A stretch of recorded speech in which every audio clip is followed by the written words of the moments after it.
And now, the Deeper Thinking podcast, where philosophy, psychology, and power collide.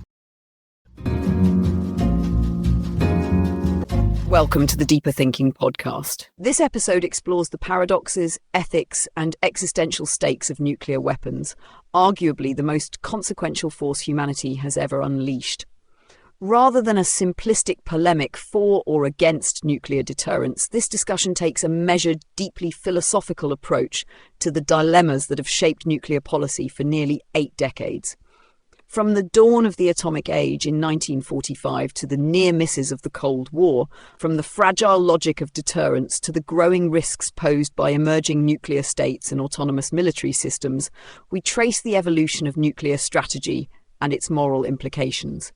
Is deterrence truly a safeguard against war, or merely a postponement of the inevitable? Can the rationality that has preserved nuclear peace hold indefinitely, or is humanity engaged in a high-stakes gamble with time? We engage with the works of key thinkers, Bertrand Russell, Hannah Arendt, Thomas Schelling, Günther Anders, and contemporary nuclear ethicists, to explore the philosophical contradictions at the heart of nuclear policy.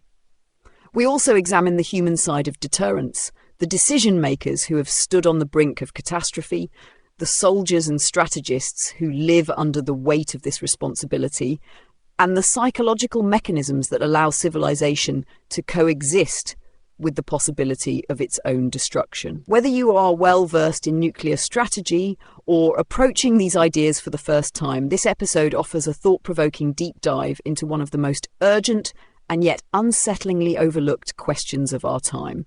What does it mean to live under the shadow of weapons that should never be used, but can never be fully abandoned? For further reading and ways to support us, visit the Deeper Thinking podcast at podbean.com. Now, let's begin. The first nuclear explosion split the desert air at precisely 5:29 a.m. on July 16, 1945. J. Robert Oppenheimer, watching from a safe distance, or what passed for one in those uncertain calculations, murmured words from the Bhagavad Gita. "Now I am become death, the destroyer of worlds." It was an invocation, an epitaph, and a prophecy all at once. The Trinity test had not merely created an explosion of unprecedented magnitude. It had torn through something deeper, something unseen. A new reality had arrived, one in which humanity's ability to end itself was no longer theoretical. For the first time, survival hinged not only on our capacity to wage war, but on our ability to hold back from it.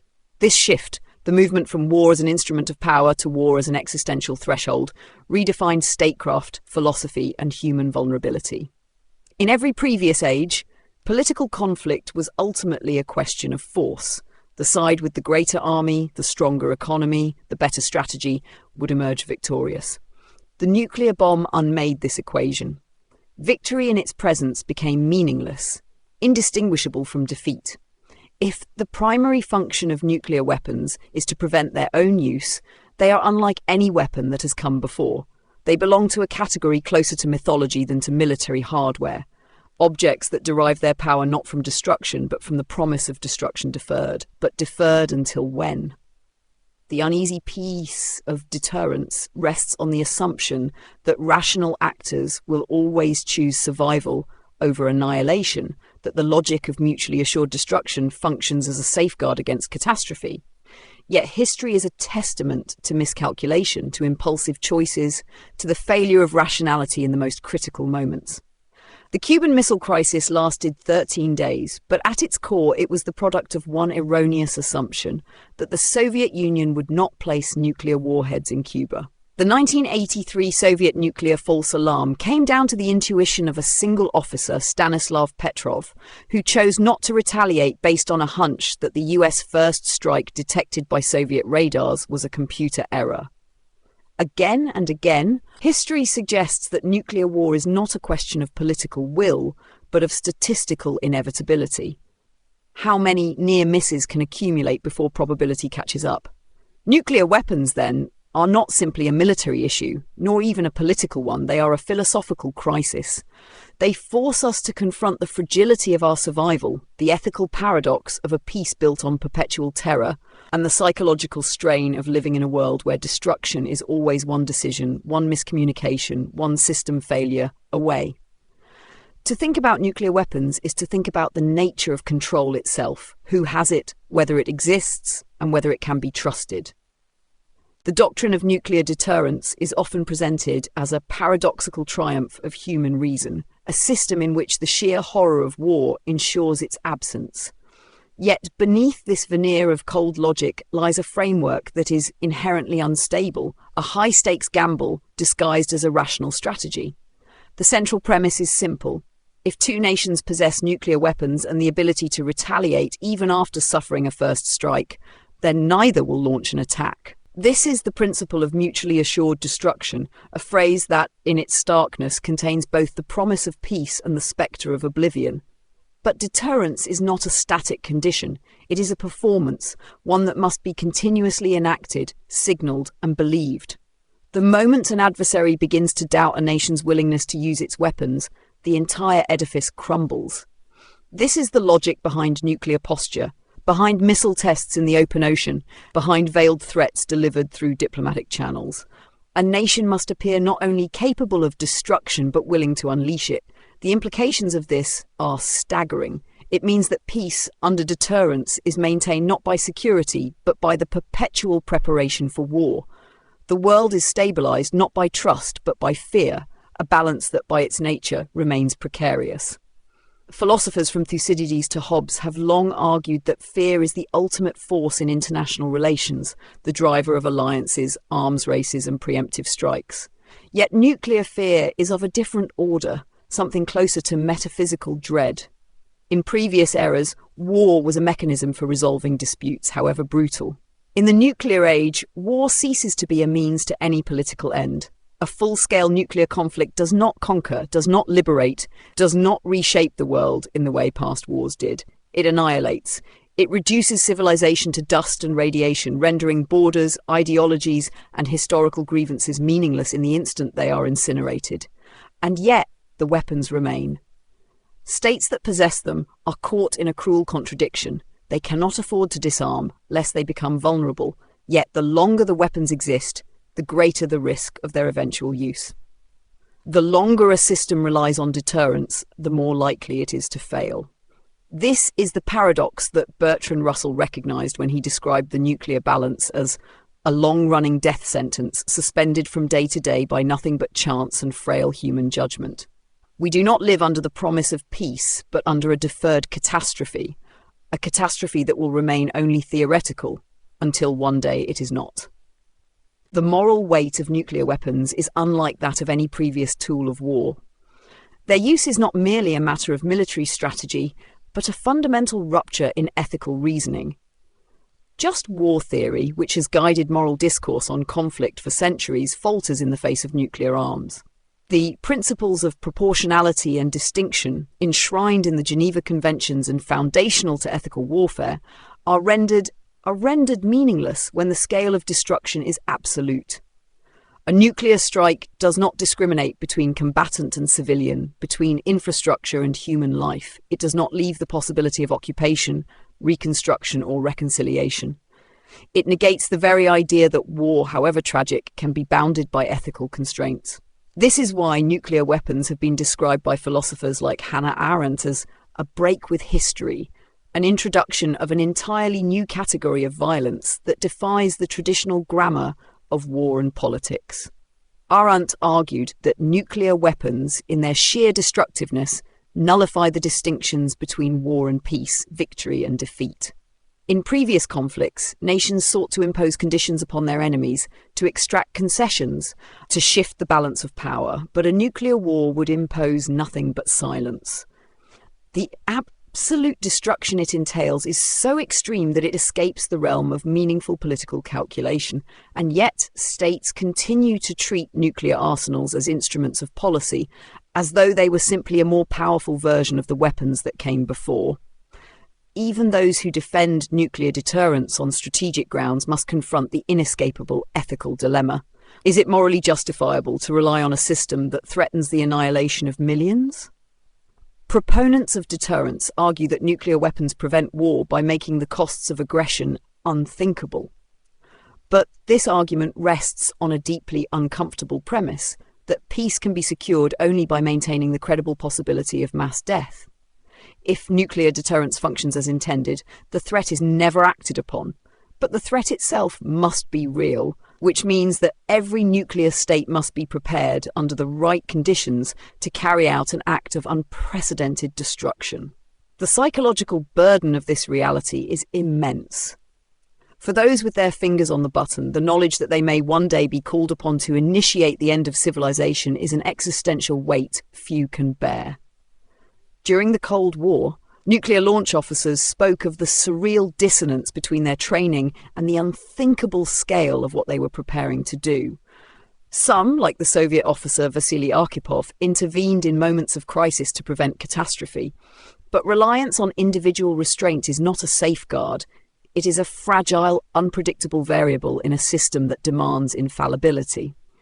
In the end, nuclear deterrence does not resolve the problem of war. It only replaces the certainty of conflict with the enduring spectre of annihilation. The psychology of nuclear deterrence is one of cognitive dissonance. It requires nations to believe simultaneously in two conflicting ideas: that nuclear weapons must never be used and that they must always be ready to be used. This paradox extends beyond policy and strategy. It embeds itself in the human mind, shaping how leaders, military officials, and even ordinary citizens perceive the world.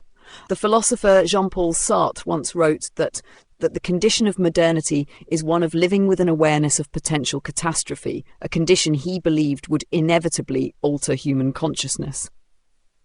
Nowhere is this more evident than in the nuclear age, where the possibility of annihilation is ever present but psychologically repressed. The effort to suppress nuclear fear has led to a strange kind of normalization. The sheer scale of destruction that a nuclear exchange would cause is so vast, so incomprehensible, that it resists full intellectual or emotional grasp. The political scientist Robert Jervis observed that nuclear strategy is governed as much by psychology as by logic.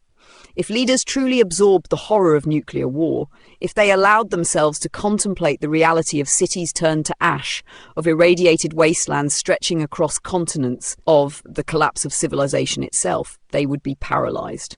And yet to act as though nuclear weapons are ordinary tools of statecraft is equally absurd.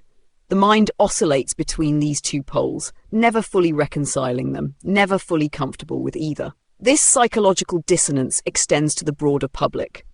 Throughout the Cold War, nuclear drills became routine, as if the detonation of a thermonuclear warhead was a disaster that could be prepared for like an earthquake or hurricane. School children were told to crouch beneath desks. Civil defense manuals outlined survival strategies that were, in retrospect, little more than ritual gestures. The American government promoted the idea that with the right precautions, life after a nuclear war could be managed. This was not policy, it was mass denial, a way of coping with the unbearable reality that nuclear war is, by definition, unsurvivable in any meaningful sense. Even today, with the Cold War long over, the psychological distance from nuclear catastrophe remains vast. The collapse of the Soviet Union did not mark the end of the nuclear threat, only its transition into new and perhaps even less predictable forms. The emergence of multiple nuclear states, the advent of autonomous weapons, and the increasing complexity of cyber warfare have all made nuclear stability more precarious. Yet public discourse rarely reflects this urgency. The nuclear arsenal remains in the background of global politics, too terrifying to ignore, yet too overwhelming to confront directly. This strange equilibrium, where the most destructive force in human history remains both omnipresent and invisible, defines our era. The world is poised on the edge of destruction, but it continues forward as if that edge does not exist. The illusion of control has always been central to nuclear strategy. The belief that these weapons can be managed, that their existence can be indefinitely contained within the logic of deterrence, is what allows states to maintain them without succumbing to existential dread. But history suggests otherwise. The Cuban Missile Crisis was not a calculated exercise in brinkmanship. It was a moment in which miscalculation, miscommunication, and sheer chance brought the world within hours of destruction. The 1983 Soviet nuclear false alarm was not an example of a stable system functioning properly. It was a moment where a single human decision made against protocol averted a retaliatory strike. These were not tests of deterrence, they were failures narrowly avoided by contingency, intuition, and luck. Luck is not a strategy, and yet it has played an undeniable role in preventing nuclear war. Analysts have described the past 8 decades as an era of nuclear peace, citing the absence of direct great power conflict as evidence that deterrence works. But the historical record tells a different story, a series of close calls, misinterpretations, and near-apocalyptic mistakes. The fact that nuclear weapons have not yet been used in war since 1945 does not prove that they never will be. It only suggests that the statistical threshold has not yet been reached. Every additional year in which these weapons exist is another in which human error, system failure, or sheer contingency may breach the delicate balance that deterrence relies upon. Even within its own logic, deterrence is fragile. It assumes rational actors, but history offers no assurance that all future leaders will be rational. It assumes stable command structures, but as seen in the collapse of the Soviet Union, political upheaval can rapidly place nuclear arsenals in unpredictable hands. It assumes that states have perfect information about their adversaries' intentions, but intelligence failures have repeatedly demonstrated otherwise. It assumes that technological systems will work flawlessly, yet the increasing complexity of automated decision-making introduces new risks of accidental escalation. The philosopher Günther Anders described nuclear weapons as apocalyptic devices that place humanity at the mercy of its own machines. In a world where response times are measured in minutes, where preemptive strikes may be initiated by algorithms, the assumption that human judgment will always intervene in time is no longer tenable. If deterrence is a strategy built on assumptions that may not hold, then it is not truly a strategy at all. It is a high-stakes bet with the future of civilization as its wager. It offers no margin for error, no second chances, and yet it persists. This is the paradox of the nuclear age, that our survival depends not on wisdom or prudence, but on the hope that we can indefinitely delay a catastrophe that, by all logic, should have already occurred. The fragility of nuclear deterrence is matched only by the illusion of its permanence. Those who defend its logic argue that deterrence has held for nearly 8 decades, proving its stability. But this reasoning confuses survival with security, mistaking a temporary absence of catastrophe for the impossibility of catastrophe itself. The history of nuclear near misses is not evidence of deterrence's success, but of its precariousness. It is a history not of wise statecraft or infallible strategy, but of unintentional restraint, of mistakes that did not happen to escalate, of systems that failed in ways that, by sheer luck, did not lead to catastrophe. Yet deterrence continues, reinforced by the belief that nuclear weapons cannot be uninvented. This is true in a literal sense, that the knowledge required to build them cannot be erased. But the same was once said of chemical and biological weapons, both of which, though not eliminated, have been subjected to widespread international bans.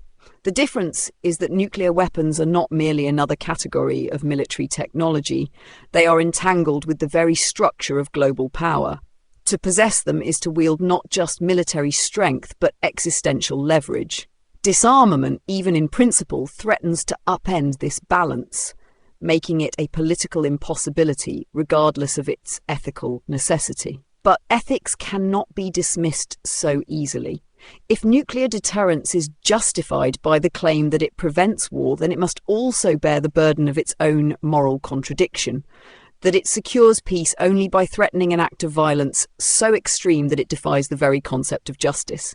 If deterrence is meant to uphold order, then it does so through a logic that reduces all human institutions, law, sovereignty, even the value of life itself, to the spectre of annihilation.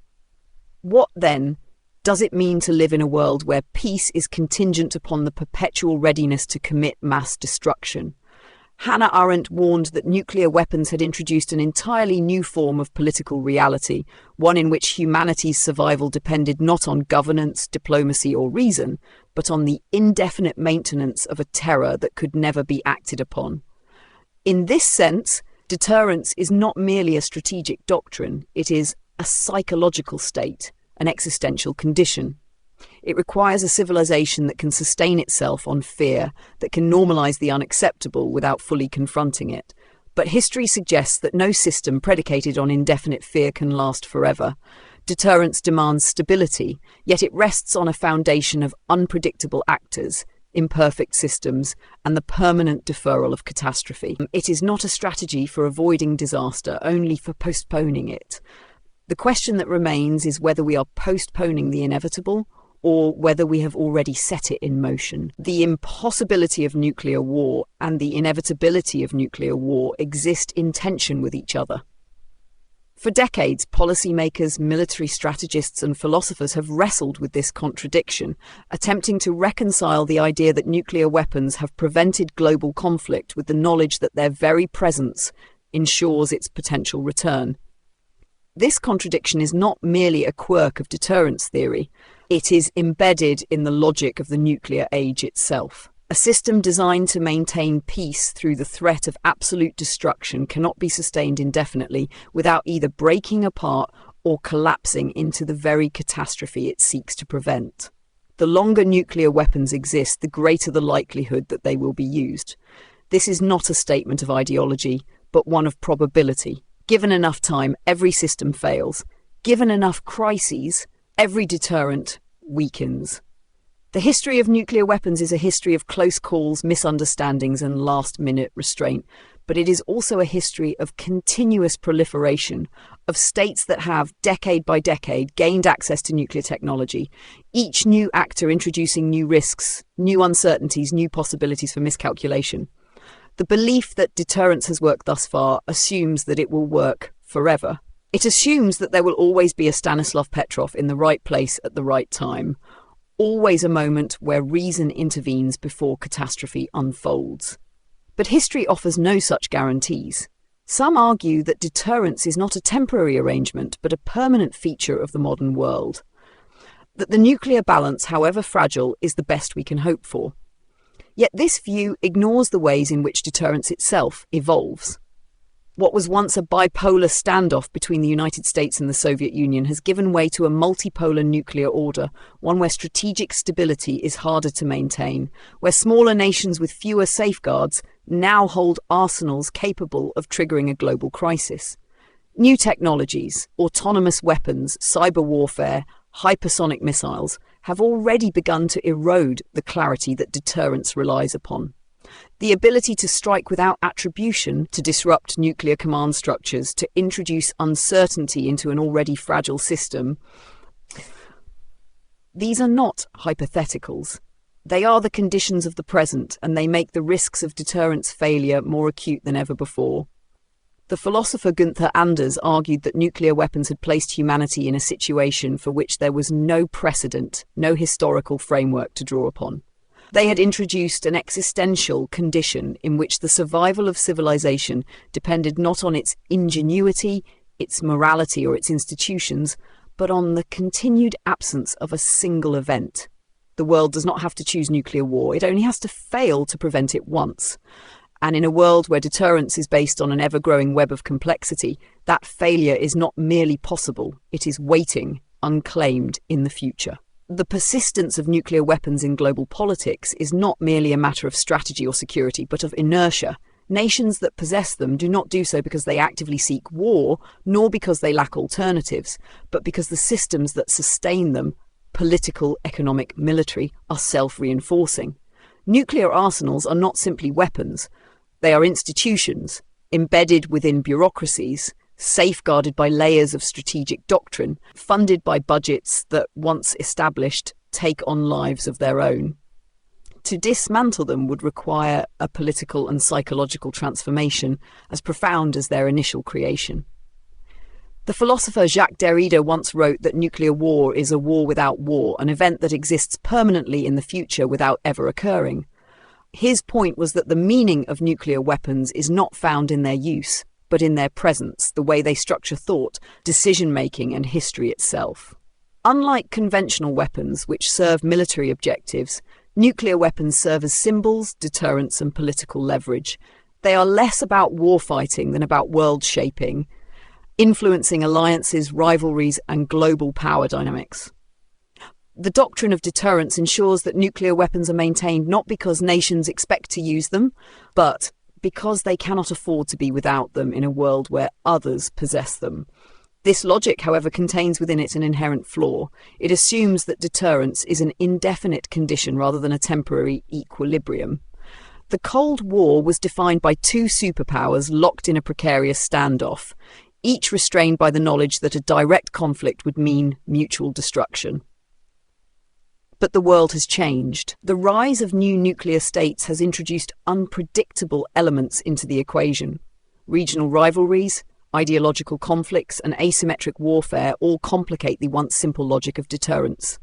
Unlike the bipolar stability of the Cold War, a multipolar nuclear order lacks clear rules, lacks predictable responses, lacks the relatively controlled conditions under which deterrence first emerged. This is not merely a shift in geopolitical balance. It is a shift in the fundamental assumptions underlying nuclear stability. The philosopher John Rawls, in his writings on justice and fairness, argued that any political system should be evaluated by considering its worst possible outcomes. By this standard, nuclear deterrence is indefensible. It operates on a premise that allows for no second chances, no corrections, no mitigation of failure. The existence of nuclear weapons ensures that human survival is subject to conditions beyond human control. If it succeeds, it only defers the question of nuclear war. It does not resolve it. If it fails, there will be no one left to assess the failure. The fundamental dilemma of the nuclear age is not whether deterrence works, but how long it can hold before the weight of history and probability overtakes it. The final question of nuclear ethics is not whether these weapons should exist, but whether humanity is capable of existing alongside them. For decades, the argument for deterrence has relied on the assumption that rationality will prevail, that world leaders will always calculate the risks correctly, that no mistake will be catastrophic. But rationality is not an inherent feature of history. Wars have begun over misunderstandings, over misread intentions, over emotions as much as strategy. The logic of deterrence depends on leaders being able to make rational decisions under conditions that inherently defy rational control. It assumes that systems will function perfectly, that signals will never be misinterpreted, that human judgment will always intervene in time. Yet history has already shown how fragile these assumptions are. The real test of nuclear deterrence is not whether it has worked up until now, but whether it can work indefinitely. There is no reason to believe that the avoidance of nuclear war so far is proof that it will never occur. If anything, the opposite is true. Every near miss is that barely avoided catastrophe. Every moment of luck in the history of nuclear weapons suggests not the stability of deterrence, but its precarity. There is a fundamental difference between a system that prevents disaster and a system that has simply not yet failed. Nuclear deterrence is the latter. It functions on the premise that the moment of failure can be indefinitely postponed, that the logic of restraint will hold indefinitely, despite all evidence to the contrary. But no system built on the assumption of perfect control can last forever. The philosopher Albert Camus once wrote that human history is defined by the struggle between lucidity and denial, between those who see the reality of their condition and those who refuse to acknowledge it. Nuclear weapons demand a confrontation with that reality. They force humanity to acknowledge that, for the first time in history, it has created a power that is not merely destructive but final, a power that could erase not only civilizations but the very possibility of civilization. To continue living under deterrence without questioning its sustainability is to accept that the survival of the world depends not on wisdom, not on morality, but on chance. If history is any guide, chance is not a reliable safeguard. The existence of nuclear weapons ensures that the fate of the world will always be contingent on the judgment of fallible individuals, on the function of complex systems, on the unpredictable currents of political history. There may be those who believe that nuclear peace can last forever, that deterrence is a permanent condition rather than a temporary gamble, but history, probability, and reason all suggest otherwise. The longer nuclear weapons exist, the greater the likelihood that they will one day be used. The only real question is whether that day will come within our lifetime or whether it will simply be left for someone else.